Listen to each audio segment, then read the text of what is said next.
Hey y'all, it's Hope here at Crafty Hope and welcome. Today I'm using some of this Grafix shrink film that works with inkjet printers. Now this is the clear version and I am going to make some fun Halloween jewelry. So I started by creating a design on my computer and using a bunch of different Halloween motifs. Some I created myself, some I found online, some I just came up with. And I printed them on my inkjet printer. Now, Graphics Arts does have some information. I will try to link that little bit there about how to decide which side of your printer to print on when it comes to this inkjet shrink film. So definitely go check that out. But it was super easy, y'all. Really, really super easy.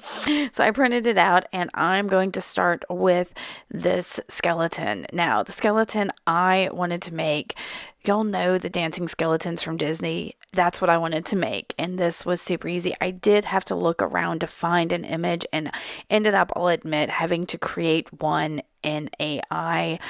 It was not perfect, as AI is not. So I had to alter it some myself digitally to come up with exactly what I needed. So just heads up about that. From there, I cut out each and every one of these bones individually using some scissors. You can see how easy this shrink film cuts. I'm going to speed this way up because who wants to watch me painstakingly cut each and every one of these? Now I am cutting these as close to the line as possible, but leaving a little bit of an outline on them as I cut them. Yeah, this is super easy process. So once I get them all cut down, it is going to be time to punch some holes. I am going to use my crocodile to do that. Oh, but first I want to show you, once I get them cut, I'm putting them over on this cookie sheet. On the cookie sheet, I am putting a piece of parchment paper, and this is just going to prep it for shrinking them because I'm going to do it in my oven because there are so many pieces and I just felt like that was easier than trying to use a heat tool. Now for some of the holes I didn't have to mark them, but for like the top there I wanted to make sure everything was kind of in the center. So I am using that crocodile and I am using the smaller of the two punches on it and being really careful when I punch them to make sure that it is completely inside of the shrink film. Once I did that, you can see this is all on my shrink film, and y'all, as I was, super quick process to clip them. I did have to go over some of the lines of the skeleton, but that's fine. You know what a skeleton looks like. So I put down another piece of parchment and then a cookie sheet on top. That's another tip I saw on the Graphics Arts channel. So yeah, they've got lots of tips over there. Definitely go check that out.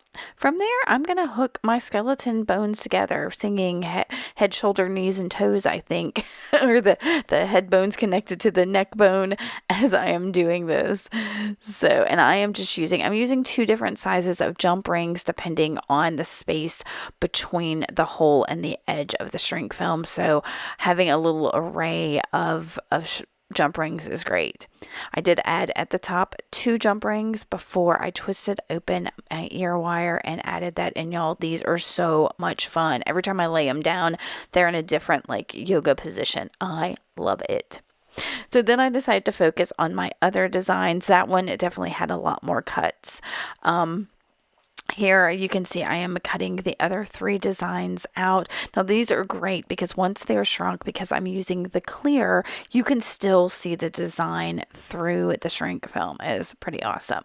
Now I am keeping in mind that I am going to need to punch holes in this. And so like at the top of the legs and the top of the hat and the bottom of the hat, I am leaving a little bit of room for my hole punching.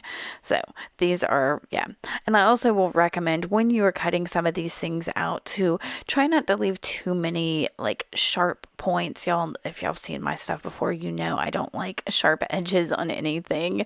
So I am trying to make sure that some of the corners are a little more rounded so that when it shrinks, it's not too sharp. Yeah, so these hats are pretty easy enough to do. The other two, again, I am not cutting directly on the lines because I want to leave room for my hole. So, and these can be any shape you want. You don't have to cut exactly the line. Now, what I love that about this being printable, I mentioned over in, I do have a video that shows more of me doing the skeleton over on the Grafix channel. So definitely go check that out. But I'm going to repeat myself with some of these. I love that I can do multiples of the same thing with this printable stuff. I don't have to draw on it or anything, cut and paste things. It is all, or stamp it over and over again. This is printable. I just have to create the file and print out as many as I want. It's awesome. And then, because if I want earrings like this and them to be the same shade, I just layer them on top of each other and clip around the edges just like that, and it is the same shape. It is so awesome. So from here, I am again pulling out that crocodile and punching the holes. I am going to like layer some of these on top of each other to make sure that from one to the next, I do get the holes in the same spot so that these hang nicely. Now, if you don't care about some of that, no big deal. Don't worry about doing all that. But this is great. Again, it's one of the great things about it being clear, about being printable, that it is all like exactly the same thing. So here you can see I lined those witch hats up there and drew the holes before coming in and punching everything. So I'm going to do the same thing. I will say that when you go to punch your holes with a hole punch, you might have a little bit of a dangle. I do recommend that as you're punching it to maybe twist your shrink plastic a little bit while that is compressed. So just that gives you kind of a cleaner cut. Now I decided with these cat ones, and let me tell you a little bit about these cat ones. I could not find that image anywhere. So this is an image that I drew based on some other inspiration because I didn't want to copyright somebody else's image. So I kind of took that idea, ran with it, and made my own, and then scanned it on my computer and put it into the file that I needed to print it out from. And y'all, I love these cats so much. So when I cut it out, I decided it would be really fun to have some beads dangling from the bottom of them. So I left room when I cut out the shrink plastic to punch holes at the bottom. And I think I'm doing 6, which is a little bit crazy. Normally I would do an odd number, but this had enough room to do 6 dangles, and it kind of worked with these fun cats. So let me admit, when I shrunk mine, I did not wait for it to cool and pulled it out a little bit early, and I pressed my little cake tin down on my plastic, and those little fun jacks, well, they got a little wacky. So one of them did not turn out, but I still had the other one. And of course, because the printable stuff is so easy, I could have easily just printed them out again and gone and shrunk them. But I looked at it as an opportunity to maybe think outside the box and do something besides earrings.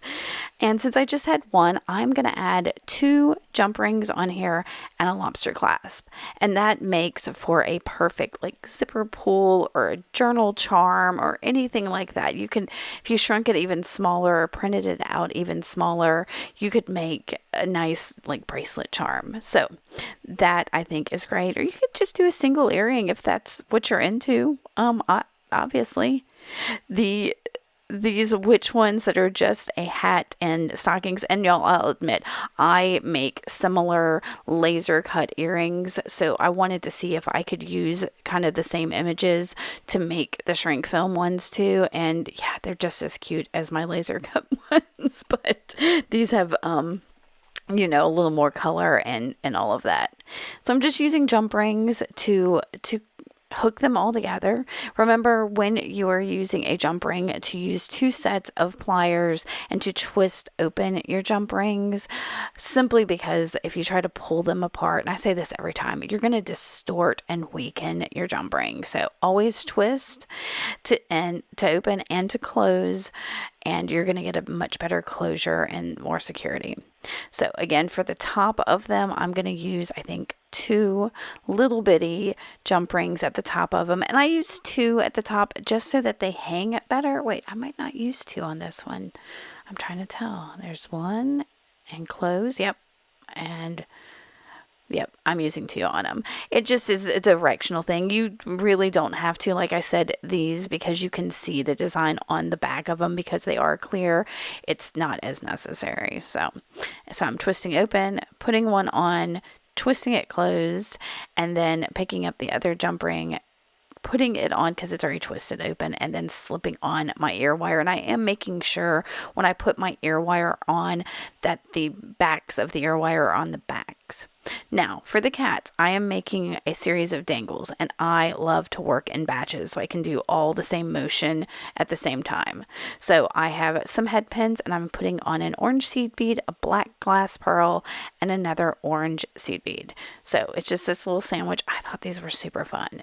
So it's orange, black, orange with these little things over and over again until I get, I think it was the 6 I needed. Then I'm going to bend my ear wires at a 90-degree angle just above that top seed bead, and I'm using my finger there. I'm placing it and bending just like that, so I get that 90-degree angle.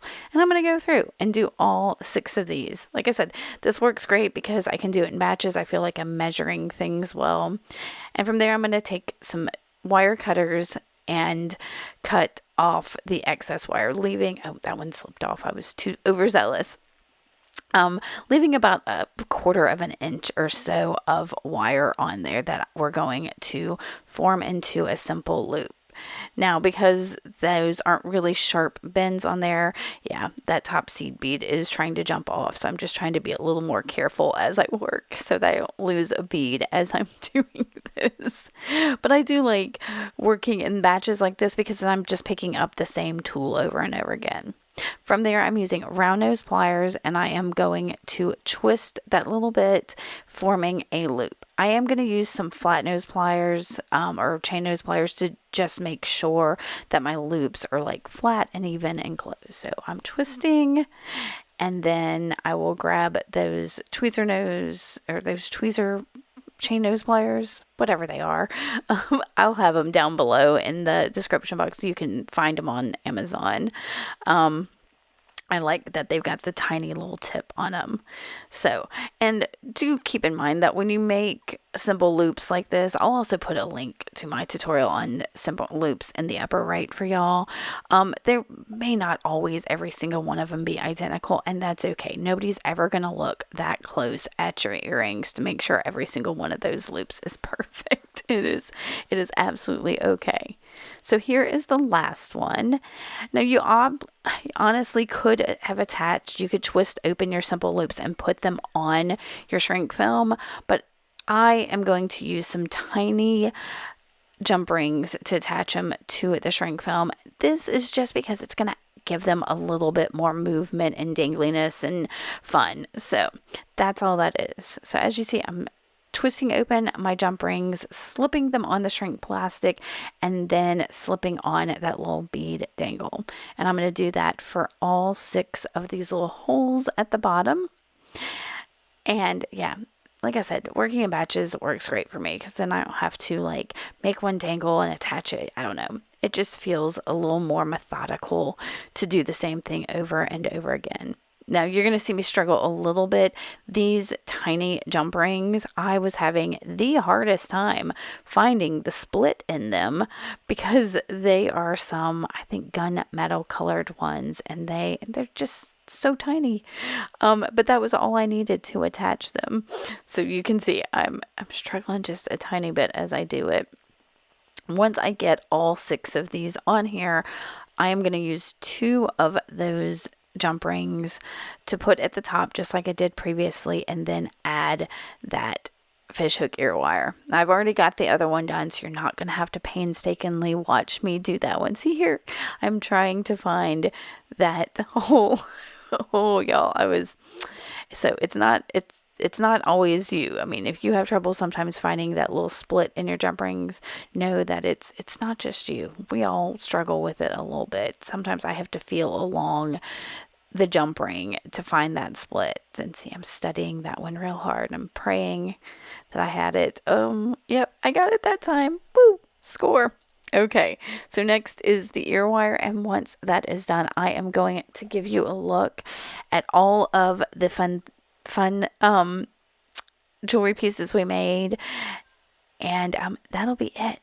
So if you have any questions about any of this process, please don't hesitate. Let me know. Oh, I should add, I forgot to say, when I baked my shrink film, I baked it at 300 degrees for 2 to 3 minutes, but definitely test out the shrink film in your oven and see what works best for you. Use a scrap piece of shrink film or whatever, because every oven works a little bit differently.